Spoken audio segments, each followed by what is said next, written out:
I posed a question over on Instagram, and it was, what was your biggest beauty and style struggles? Hi, you guys. My name is Tamala, and I am a personal stylist, and I focus on helping women redefine their style, their beauty, and just their overall aesthetics. We're going to jump right in with the questions. The first one was about makeup and concealer blending. So this question, I am not a makeup artist. Let's be clear. I know what I like. I know what works for me. I've been around long enough in the beauty and fashion industry that I have tips and tricks that I use, and I'll just share them with you. First, it's usually not a concealer or a foundation problem.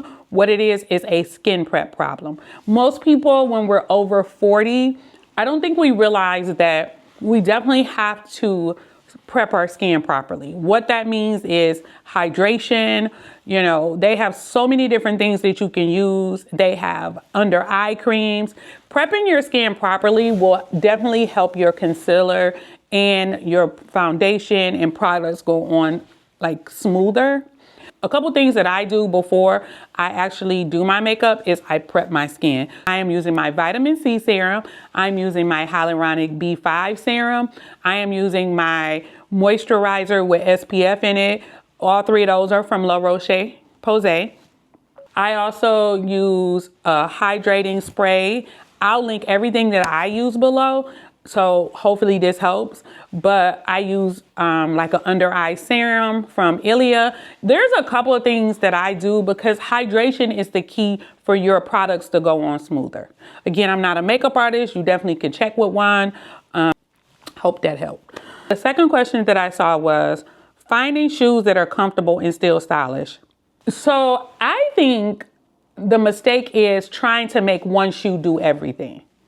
There is so many different shoes, so many different shapes, so many different styles, and there are some comfortable shoes. Some of the brands, you know, you're gonna have to try the shoe on, but comfortable to me may not be comfortable to you. Again, there are Stuart Weitzman. If you know anything and you've been watching me on social media, i.e. Instagram, in the summer, you probably see me wear just 1 or 2 or 3 pair of sandals repeatedly. This is a 4-inch heel, but the shoe is the most comfortable shoe. My Manolo Blahnik pumps are the most comfortable pumps. If you see me out and I'm wearing a comfortable shoe and I'm able to move around and stand on my feet, I probably have those shoes on. I am not to say that you have to spend money on the shoes, but you definitely need to try them on. But these are shoes that I've tried. You can shop secondhand. Look on the Real, Vestiaire. Places like that sell secondhand shoes. Some of them are brand new. People couldn't fit them. They couldn't return them because they bought them on sale. Things like that. So check secondhand. I will link some of my favorites below. But definitely trying to get one shoe to serve multiple purposes is probably the problem. I think you also need categories, like something elevated, something comfortable, you know, a sleek sneaker or something like that. I definitely think you have to try shoes on. There are some amazing brands out here. There are some amazing flats that I have been loving. Again, I'll link them below. ASOS has some amazing flats. Flats are in. I'll go ahead and link some for you below. All right. The next question, the person said, I have no shape. So shape is not always something you have. Sometimes it's what you create. What that means is, I don't think I have like a shape like that. Like I, you know, almost know that that's not who I am. Like if that makes sense. I've always was like the tall girl. And shape comes from structure. Like high-waisted pants, tailoring, something that it can just define your waist a little bit. You say you don't have a shape, there are certain tips and tricks that you can do. High-waisted pants, tailoring, tucking your shirt in to, you know, create the illusion of a smaller waist, if that's what you're trying to do. I really think it's not about your body, it's about how you style it. So we had another question about putting together outfits as a curvy woman. So the thing is, it's not about hiding your body. It's about balance. I see a lot of times there will be like a over proportioned shirt over proportion pants or oversized shirt, oversized pants, and there's no balance there.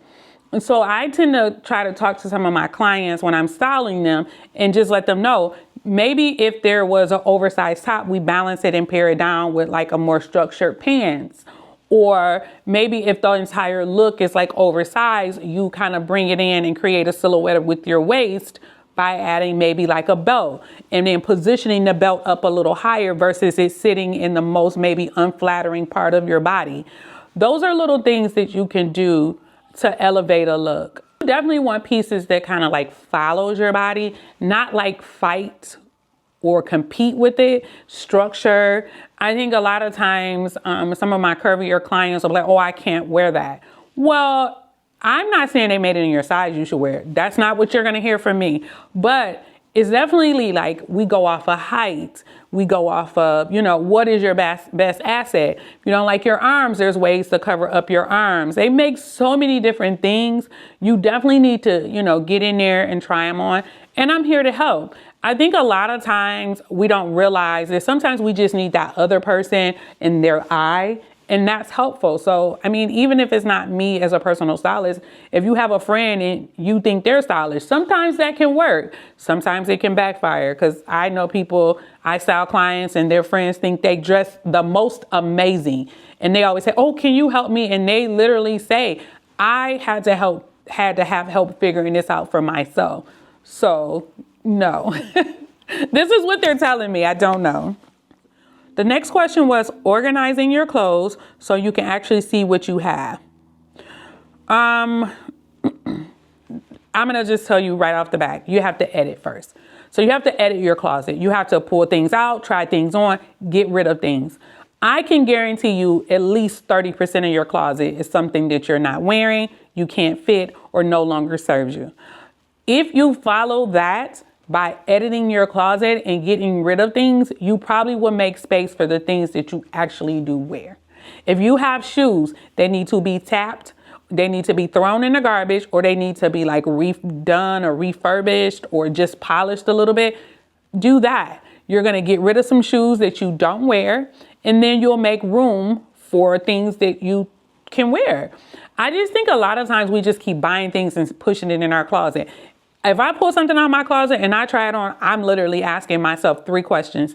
Does this serve me? Did this make me happy? How do I want to feel today?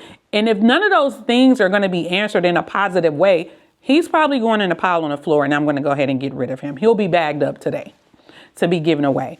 Those are things that you can do and ask yourself so you can, curate a closet, organizing it, having the same kind of hangers, everything facing the same way. Color coordinate your closet.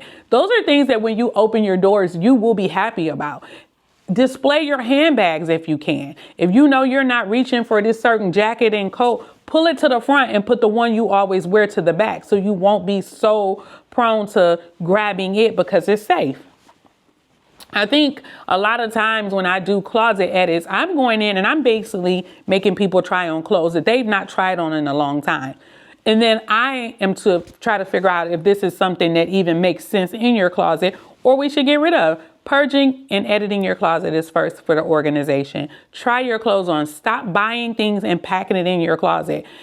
The rule of thumb is if you have not worn it in 2 years, get rid of it. I may even say a year or year and a half. Depends on what state and city you live in. I live in Michigan, so I may need a year to decide about that shirt next summer.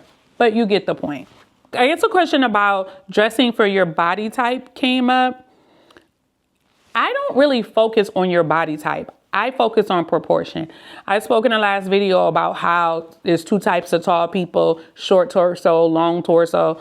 Those are real things. So it just depends. I don't really go off of your body shape so much.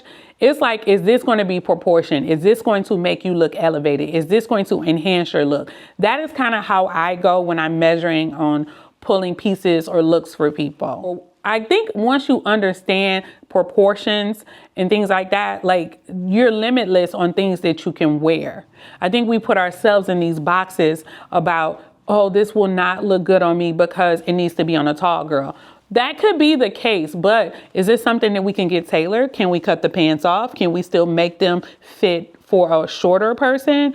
So those are questions that you need to ask. And I think once you understand that, this will be clearer to you. Someone said they want to look elevated without looking too dressy. Elevated doesn't mean dressy, it means intentional. So when I say a lot of times, most of my looks, I want them to be elevated, but that does not mean dressy. Elevated to me is I want them to look like they're finished. That doesn't mean that I have to put on a suit. Even if I do put on a suit, I don't have to wear the blouse underneath it like what everyone would expect. Maybe you put a t-shirt on it, make sure the t-shirt is tucked in neatly, then you put on a pair of sling back flats, and then you grab a top handle bag.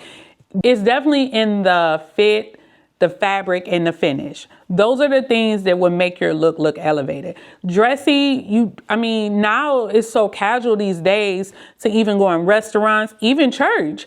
I don't think that those two go together. Elevated definitely is not meaning you have to dress up. Jeans can be elevated with the right top, pairing it with the right shoes, pairing it with the right bag, the right makeup, the right accessories. So you definitely don't have to be dressed up. If you want to wear a skirt, you can throw a denim jacket on and wear that as the shirt if you want to. So now we're not dressing up a satin skirt or, something like that. When I think about elevating, I don't necessarily think about dressing up.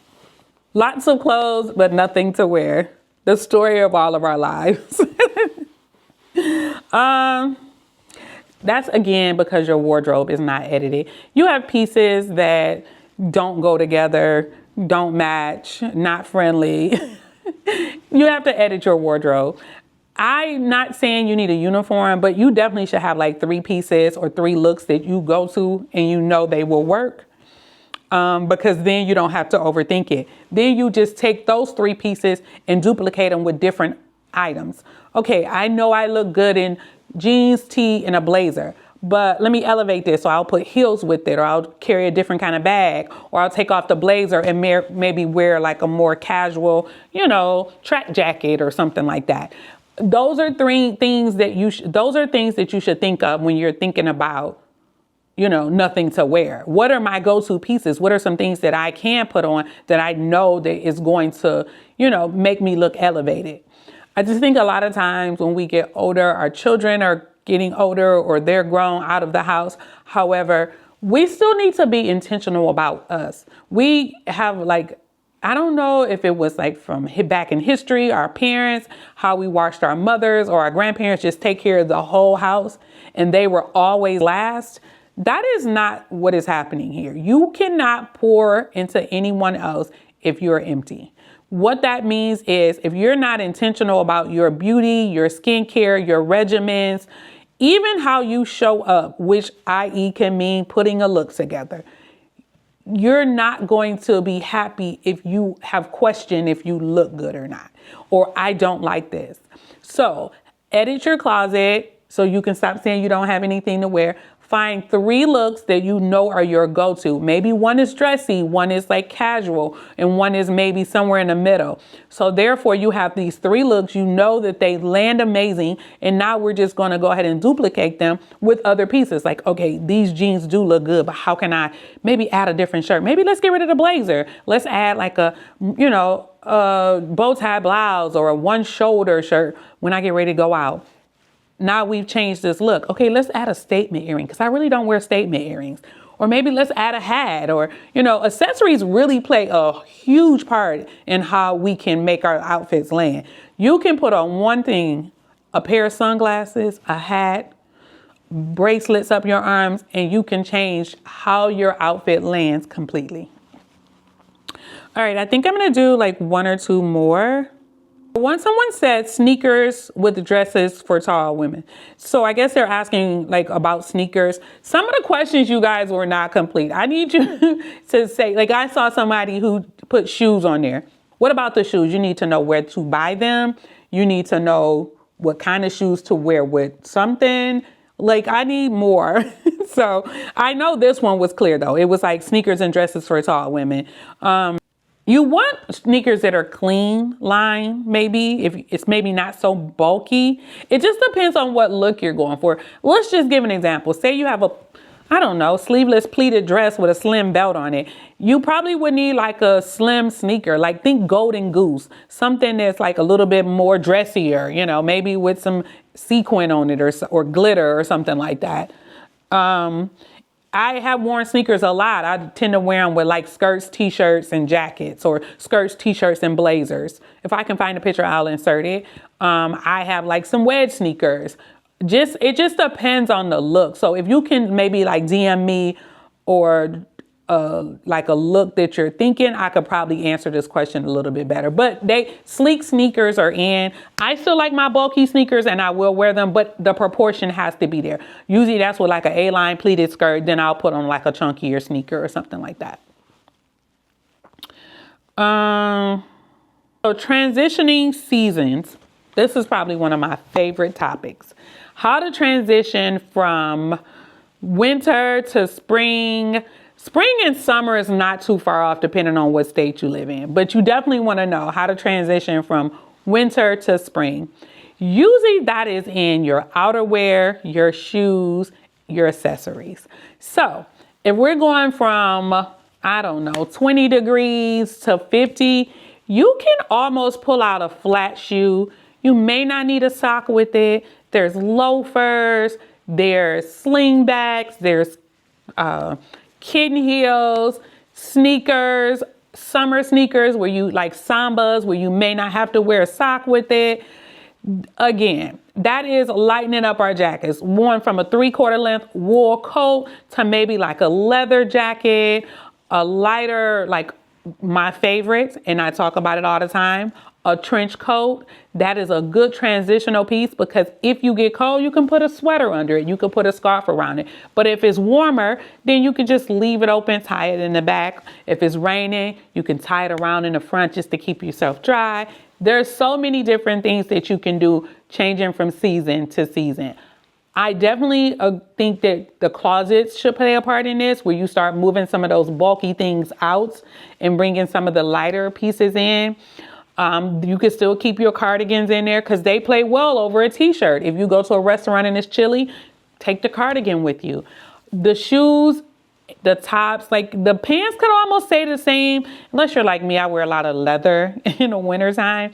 But I definitely still have my crop leather pants that I will wear to an event or I will wear to dinner. I may just put a tank top with it, grab some little flat sandals, and it's not even a thing about me having on leather because I pick the lighter leather, lighter color, or like they're usually cropped and you can see my legs.